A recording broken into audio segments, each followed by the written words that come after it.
এই তিনজন লোক সাউথ আফ্রিকার একটা ভয়ঙ্কর মরুভূমি এলাকায় আটকে যায়, যেখানের চারপাশে সিংহ এবং হায়ানাদের চলাচল থাকে। কিন্তু এর চেয়ে আরেক ভয়াবহ ব্যাপার হলো তাদের কাছে নেই কোনো খাবার পানি। আসলে এই তিনজন লোকদের সাথে কি হয়েছে এবং এরা কি আদৌ এই মরুভূমি থেকে বেঁচে ফিরতে পারে, এই সব কিছুই দেখবো 2024 সালে রিলিজ হওয়া প্রে মুভিটাতে। তো চলো শুরু করা যাক।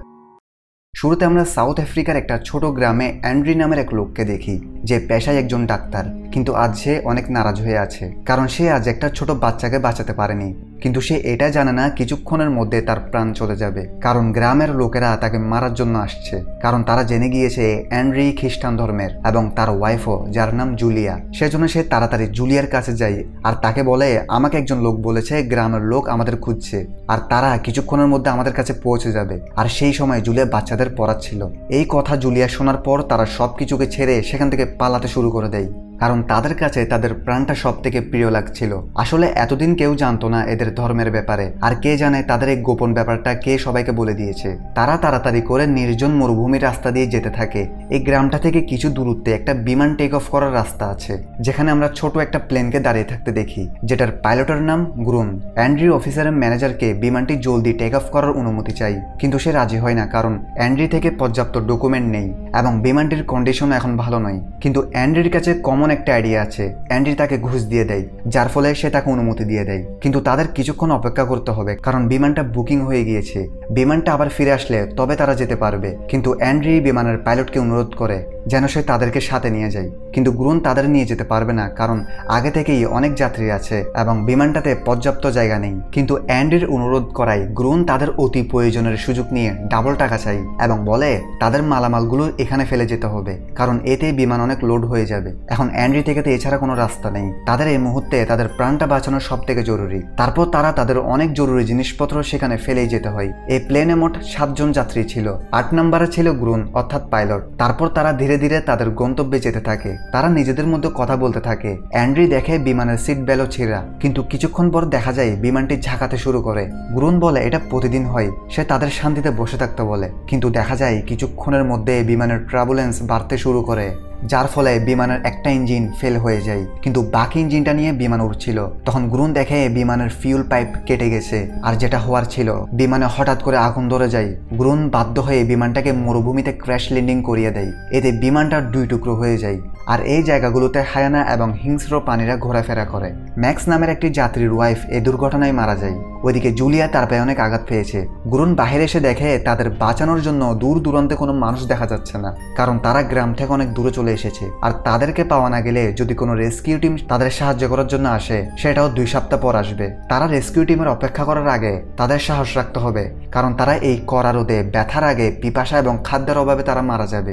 এরই মধ্যে থব নামের লোকটি গ্রুনকে কথা শোনাতে থাকে আর বলে, এই সব কিছু তোমার জন্য হয়েছে, কারণ তোমার প্লেনের কন্ডিশন অনেক খারাপ ছিল, তবুও তুমি সেটাকে ফ্লাই করে দিয়েছো। তখন গ্রুন তাকে বলে, এখন তর্ক বিতর্ক করার সময় নেই, কারণ তারা এখন সাউথ আফ্রিকার ভয়ঙ্কর এক নির্জন মরুভূমির মাঝখানে, যেটার আশেপাশে সিংহবাগের পরিবার থাকে।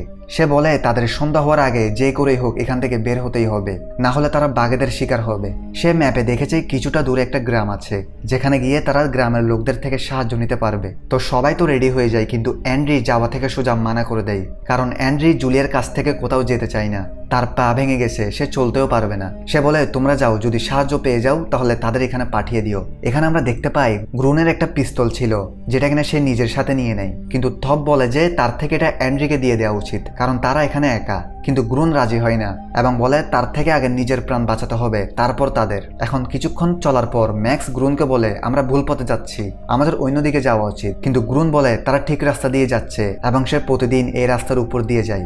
সবাই এমনিতেও এই জায়গা এবং রাস্তাগুলো সম্পর্কে জানে না, তাই তারা গ্রুনের কথাই তার পেছন পেছন যেতে থাকে এবং চলতে চলতে তারা অনেক দূরে চলে আসে, যেখানে তারা শুধু মরুভূমি ছাড়া কিছু দেখে না এবং না তো কোনো মানুষ দেখা যাচ্ছে না গাছপালা। টেইলার নামের ছেলেটা ক্লান্ত হয়ে সেখানে পড়ে যায়। তখন গ্রুন তাকে পানি দেয় এবং উঠে বলে, এবং সে বলে তাদের আরো কিছু পথ চলতে হবে। তো সে উঠে পড়ে এবং তারা সবাই আবার চলতে শুরু করে। তারা 4 জন একটা উঁচু জায়গায় পৌঁছায়, যেখানে গ্রুনের কথা অনুযায়ী এটার ওই পারে একটা গ্রাম আছে। কিন্তু তারা যখন সেখানে পৌঁছে, তখন তারা সেখানে শুধু মরুভূমি ছাড়া কিছু দেখে না। তারা সবাই প্রচন্ড ভেঙে পড়ে ম্যাক্স গ্রুনকে গালি দিতে থাকে। সে বলে সে আগেই বলেছে তারা ভুল রাস্তা দিয়ে যাচ্ছে। ম্যাক্স এতটাই রেগে যায় যে সে গ্রুনের উপর পিস্তল তাক করে এবং বলে, আমার তো মনে করছে তোমাকে এখানেই শুট করে দিই। কিন্তু থব বলে যে তারা এভাবেই লড়াই করতে থাকলে তাদের দ্রুত পিপাসা পেয়ে যাবে এবং তারা ক্লান্ত হয়ে যাবে। তাই সে বলে তাদের দ্রুত সে প্লেনটাতে আবার পৌঁছাতে হবে, পরে তারা অন্য রাস্তা দিয়ে রওনা দিবে। অন্যদিকে আমরা অ্যান্ড্রিকে দেখি যেখানে জুলিয়ার পাশে বসেছিল, কিন্তু তার থেকে কিছু একটা অনুভব হয়। আসলে কিছু সিংহ তাদের রক্তের ঘ্রাণ পেয়ে যায়। সিংহগুলো অ্যান্ড্রি থেকে কিছু দূরে অবস্থান করছিল। এরই মধ্যে জুলিয়া তাকে বলে যে সে তাকে অনেক ভালোবাসে। তারা যখন দেশে পৌঁছে যাবে তখন তারা একটা বাচ্চার প্ল্যান করবে এবং নতুন ফ্যামিলি তৈরি করবে। ওদিকে ম্যাক্স ভেবে নেই সে আজই অন্য রাস্তা দিয়ে যেতে থাকবে, কিন্তু কেউ তার কথায় রাজি হয় না, কারণ কিছুক্ষণের মধ্যে অন্ধকার হয়ে যাবে। কিন্তু ম্যাক্স তাদের কথা শোনে না, যার ফলে সে একলা পিস্তলটা নিয়ে অন্য রাস্তা দিয়ে যেতে থাকে এবং মৃত্যুকে দাওয়াত করতে থাকে। এদিকে তিনজন ধীরে ধীরে চলতে থাকে, কিন্তু তাদের শরীরে আর শক্তি ছিল না, সেজন্য তারা সেখানে পড়ে যায়। গ্রুন তাদের সাহস যোগায় এবং বলে, দেখো আমরা কিছু হাঁটলে আমরা পৌঁছে যাব। যার পরে সবাই আবার উঠে পড়ে এবং চলতে শুরু করে। কিন্তু যখন তারা প্লেনটির কাছে পৌঁছায় তখন তারা চারপাশের রক্ত আর কোনো হিংস্র প্রাণীর আচর দেখে। সেখানে অ্যান্ড্রি আর জুলিয়াকেও তারা দেখতে পায় না। দেখে মনে হচ্ছে কেউ যেন তাদের নৃশংসভাবে মেরেছে। গ্রুন ঘুরে দেখতে থাকে যেখানে হয়েছেটা কি। তখন হঠাৎই পিছন থেকে তার উপর কেউ হামলা করে দেয়, আর সেটা আর কেউ নয় বরং অ্যান্ড্রি। অ্যান্ড্রি তাকে চিৎকার করে বলতে থাকে, তোমার জন্য আমার ওয়াইফের প্রাণ গিয়েছে, সে হাঁটতে পারে না তাই তাকে সিংহ নিয়ে চলে গেছে। সে বলে তুমি যদি পিস্তলটা দিয়ে যেতে তাহলে আমি তাকে বাঁচাতে পারতাম। সে তাকে মারতেই যায়, কিন্তু তখন থপ ফ্লেয়ার চালিয়ে তাদের আলাদা করে দেয় এবং ঝগড়া থামিয়ে দেয়। কিছুক্ষণ সবাই তো চুপ ছিল, কিন্তু কিছুক্ষণ পর গ্রুন তাদের বলে প্লেনের ককপিটে আশ্রয় নেওয়া যাবে, যেটাকে লক করা যায় এবং সেটাতে ম্যাক্সিমাম 3 জনের জায়গা হবে। এখন তাদের মধ্যে 3 জন ভিতরে থাকলে একজন বাইরে থাকতে হবে। এবং এই ব্যাপারটা বলার জন্য সে যখন অ্যান্ড্রির কাছে যায় তখন অ্যান্ড্রি তাকে উল্টো বকতে থাকে। আসলে তার মতে গ্রুন তার বিমানে বিভিন্ন পশুর শিং নিয়ে যাতায়াত করে, অর্থাৎ সেগুলোর ব্যবসা করে, আর এটার জন্যই বিমানের মধ্যে ছিদ্র হয়ে গিয়েছে এবং বিমানের লোডও বেশি হয়ে গিয়েছে, আর এতে বিমান ক্র্যাশ হয়ে যায় আর তারা এখানে ফেসে যায়। কিন্তু থপ তাকে বলে যে এমন কিছু হয়নি, বিমানের শুধু ইঞ্জিন ফেল হয়ে গিয়েছে, তাই এসব হয়েছে। তো কিছুক্ষণ যাওয়ার পর তারা ভেবে নেয় তারা টস করবে, যাতে ডিসাইড হয়ে যায় যে কে আজ বাইরে ঘুমাবে। এখন টস অনুযায়ী টেইলারের নাম আসে, যে কিনা আগে থেকে অনেক ভয় পেয়ে আছে। কিন্তু অ্যান্ড্রি তাকে সাহস জগিয়ে দিয়ে বলে সৃষ্টিকর্তাকে স্মরণ করো, উনি তোমাকে কিছু হতে দিবে না। যার পরে তারা 3 জন বিমানের ককপিটে নিজেদের অ্যাডজাস্ট করে নেয় এবং গেটকে লক করে দেয়। তারা টেইলারকে বলে রেখেছে সে যেন আগুনকে নিভতে না দেয়, কারণ আগুন জ্বালিয়ে রাখলে কোনো পশু তার কাছে আসবে না। এবং টেলার এটাই করে, সে পুরো রাত সেখানে বসে থাকে। তারা মধ্যরাতে কিছু গুলির আওয়াজ শুনতে পায়, আর এটা আসলে ম্যাক্স করছিল, যে কিনা এখনো হাঁটছিল। সে রাস্তা হারিয়ে ফেলেছে। সে সেখানে হিংস্র প্রাণীর গর্জন শুনতে পায়, এতে সে গুলি চালাতে শুরু করে দেয়, যার ফলে সেখানে থাকা সিংহগুলো রেগে যায় এবং তাকে কাঁচা খেতে শুরু করে দেয়। এখানে কিছু সময় যাওয়ার পর গ্রুন থেকে টয়লেট আসে, যেটা করার জন্য সে গেট খুলে বাইরে বের হয়। কিন্তু সে বুঝতে পারে না তার পেছন পেছন একটা কোবরা তাদের ককপিটে ঢুকে পড়েছে। সেই টেইলারকে জেগে থাকতে বলে এবং আবার ককপিটে ঢুকে পড়ে, কিন্তু টেইলারের কিছুক্ষণ পর ঘুম চলে আসে। এখানে একটা ভুল হয়ে যায়, সে আগুনটা ধীরে ধীরে থেমে যায় এবং যা হওয়ার ছিল কিছু সিংহ একসাথে তার উপর হামলা করে। ভেতরে থাকা সবাই তার চিৎকার তো শুনছিল, কিন্তু কারোর সাহস ছিল না বাইরে গিয়ে তাকে বাঁচাতে পারবে। কিন্তু এরই মধ্যে সিংহগুলো তাদের দরজা ভেঙে ফেলতে থাকে। তারা দেখে কিছু বড় বড় সিংহ টেইলারকে ছিঁড়ে ছিঁড়ে খাচ্ছে। তারা কোনো মতো দরজাকে আটকে রাখে, কিন্তু এদের জন্য এখানে আরেকটা বিপদ অপেক্ষা করছে। সেই সাপটা হঠাৎ থবের পায়ে ছোবল বসিয়ে দেয়, কিন্তু অ্যান্ড্রি তাকে শান্ত করে এবং সে সেই জায়গাটাই একটা রশি দিয়ে বেঁধে দেয়, যেন পুরো শরীরে বিষ ছড়িয়ে না পড়ে। এবং তার কাছে থাকা ছুরিটা দিয়ে সেই জায়গার রক্তগুলো সহ বিষগুলো বের করে ফেলে। এদিকে গ্রুন সাপটাকে পা দিয়ে পিষে মেরে ফেলে, যার ফলে সবার প্রাণ বেঁচে যায় এবং তারা যেমনি এমনি করে ভয়ানক রাতটা পার করে। সকালে সবার প্রথমে অ্যান্ড্রি বের হয় এবং চুপচাপ একটা গাছের পাশে গিয়ে বসে পড়ে। বাহিরে আমরা দেখতে পাই পুরো প্লেনের আশেপাশে শুধু রক্ত, আর টেইলারের লাশটাও সেখানে নেই। গ্রুন তাদের বলে আমাদের জলদি এখান থেকে বের হতে হবে, কারণ তারা আবার যে কোনো সময় এখানে আসতে পারে, আর এমনিতেও তারা খাবার পানি ছাড়া কিভাবে এখানে সার্ভাইভ করবে। কিন্তু অ্যান্ড্রি অনেক ক্লান্ত হয়ে আছে, সে এখন কোনো জায়গায় যাওয়ার জন্য রাজি হয় না। তার পুরো পরিবার শেষ হয়ে গিয়েছে, তার পাশে শুধু জুলিয়া ছিল, সেও এখন মারা গিয়েছে। গ্রুনও জেদ করে না, সে থপকে প্লেন থেকে বের করে আনে, যার কিনা একটা পা অবশ্যই গিয়েছে। গ্রুন তাকে একটা লাকড়ি দেয় এবং সেটার সাহায্যে তারা দুজন সামনে যেতে থাকে। কিন্তু তখন একটা চমৎকার হয়ে যায়, তারা দূর থেকে একটা গাড়ি আসতে দেখে, যেটা দেখে গ্রুন খুশিতে চিৎকার করে এবং বলে আমরা বেঁচে গেছি। কিন্তু যখন গাড়িটার সামনে আসে তখন তারা বুঝতে পারে এরা তো সেই গ্রামের লোকগুলো যারা অ্যান্ড্রিকে খুঁজছিল। তারা কাছে আসতেই অ্যান্ড্রিকে ধরে ফেলে এবং তাদের সবাইকে অনেক গালমন্দ করতে থাকে। কিন্তু থপ তাদের গ্রামের ভাষা জানতো, তাই সে তাদের বোঝানোর চেষ্টা করে, কিন্তু সেই লোকগুলো তার কথা শুনে না। তখনই তাদের নজর সেই শিংগুলোর উপর পড়ে, যেটা দেখে তারা আরো বেশি রেগে যায়, কারণ তারা তাদের এলাকায় এসে তাদের পশু শিকার করছে। এখন তো তারা অ্যান্ড্রিকে গুলি করতে যাচ্ছে, কিন্তু গ্রুন তখন বলে অ্যান্ড্রির কোনো দোষ নেই, সে নিজেই শিংগুলোর ব্যবসা করে। থবও তাদের বোঝায় আমাদের প্লেন ক্র্যাশ হয়ে গিয়েছে এবং সে ব্যাপারে কিছু জানে না। সে জানে এই জায়গাটা তাদের এবং সে নিজেও এদিকের মানুষ। সে এর আগে কিছু বলতেই যাবে তখন সে আদিবাসী তাকে গুলি করে দেয়, যেটা দেখে সবাই প্রচুর ভয় পেয়ে যায়। এখন বেঁচে আছে শুধু দুইজন। আদিবাসীদের মধ্যে একজন গাড়ি নিয়ে চলে যায় যেন সে একটা ট্রাক আনতে পারে এই শিংগুলোকে নিয়ে যাওয়ার জন্য। সে আদিবাসীগুলো তাদের এভাবেই সকাল থেকে বসিয়ে রাখে। সে তাদের পানি খাওয়ানোর লোভ দেখায় কিন্তু দেয় না, আর এভাবেই সময় যেতে থাকে।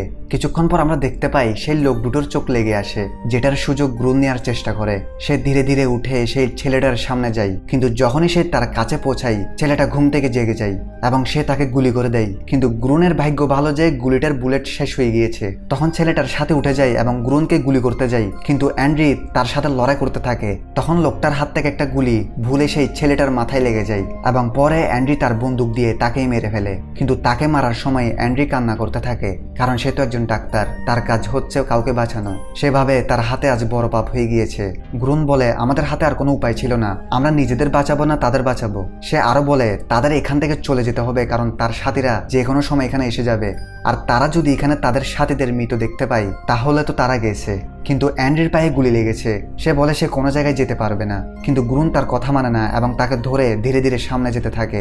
মাঝ রাস্তায় অ্যান্ড্রি তার পায়ের আঘাতের যন্ত্রণার কারণে সে সেখানে পড়ে যায়। তখন গ্রুন তাকে বলে সামনে দেখো, আমাদের সেই উঁচু জায়গা পর্যন্ত যেতে হবে, সেখানে সিংহ আসতে পারবে না, আমি তোমাকে সেখানে রেখে সাহায্য নিতে যাব। তার কথা শুনে অ্যান্ড্রি থেকে সাহস আসে, আর তারা যেমনি এমনি করে সেই পাহাড়ের সামনে এসে যায়। কিন্তু যখন বাড়ি আসে উপরে ওঠার, তখন তাদের শরীর জবাব দিয়ে দেয় যে তারা আর পারবে না। এরই মধ্যে গ্রুন দেখে একটা সিংহের দল রক্তের ঘ্রাণ পেয়ে তাদের দিকে আসছে। এখন গ্রুন অ্যান্ড্রিকে পিছন দিয়ে ধাক্কা দিয়ে উপরে উঠাতে থাকে, কিন্তু তার হাত ছুটে যায় এবং সে নিচে পড়ে যায়। সিংহগুলো এখন কাছে চলে এসেছে। গ্রুন এবার অনেক কষ্ট করে তাকে যেমনি এমনি করে উপরে তুলে দেয়, যেখান থেকে সে কিছুটা দূরে আগুন জ্বলতে দেখে, অর্থাৎ সেখানে গ্রামের মানুষ আছে। কিন্তু এখানেই গল্প শেষ নয়, কারণ সিংহগুলো অনেকটাই কাছে চলে এসেছে। তারা উপরে ওঠার চেষ্টা করতে থাকে। সিংহগুলো তাদের তো দেখছে না, কিন্তু তাদের রক্তের ঘ্রাণ তারা পেয়ে গেছে। তখন গ্রুন শেষবারের মতো একটা সিদ্ধান্ত নেয়।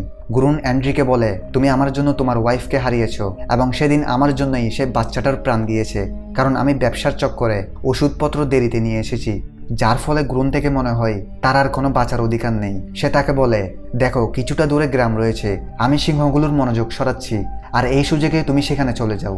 অ্যান্ড্রি তাকে এরকম করতে মানা করে, কিন্তু সে মানে না এবং সে একদিকে দৌড়ানো শুরু করে দেয়। সে সিংহর মনোযোগ সরানোর জন্য জোরে জোরে চিল্লাতে থাকে, যার ফলে সেই সিংহগুলো তার পেছন পড়ে যায় এবং কিছুক্ষণ পর তাকে কাঁচা খেতে শুরু করে দেয়। তার চিৎকার অ্যান্ড্রি তো শুনতে পাচ্ছে, কিন্তু সে তার দিকে দেখে না, কারণ এই দৃশ্য অনেক ভয়ঙ্কর। তো কথা অনুযায়ী অ্যান্ড্রি চলতে থাকে, কিন্তু তার পায়ে তো গুলি লেগেছে, যার ফলে সে রাস্তায় পড়ে যায়। সে এখন ভাবতে থাকে তার সময় হয়তো শেষ। তখন সেখানে কিছু হায়না চলে আসে, কিন্তু অ্যান্ড্রি থেকে গ্রুনের কুরবানি মনে আছে। সে তার কুরবানি এত সহজে বিফলে যেতে দিবে না, সেজন্য সে একটা লাকড়ি নিয়ে তাদের ভাগানোর চেষ্টা করে। কিন্তু এরই মধ্যে দেখা যায় আকাশে মেঘের গর্জন শোনা যাচ্ছে এবং হালকা করে বৃষ্টি নেমে আসে। কিন্তু এখানে অ্যান্ড্রি চলতে পারছে না, তার থেকে হ্যালুসিনেশন আসতে থাকে। সে দেখে যে তার ওয়াইফ তাকে এসে বলছে আর একটু চলতে হবে, কিন্তু সে অজ্ঞান হয়ে পড়ে এবং তার যখন জ্ঞান ফিরে সে দেখে গ্রাম থেকে দুইজন লোক তাকে উঠাচ্ছে।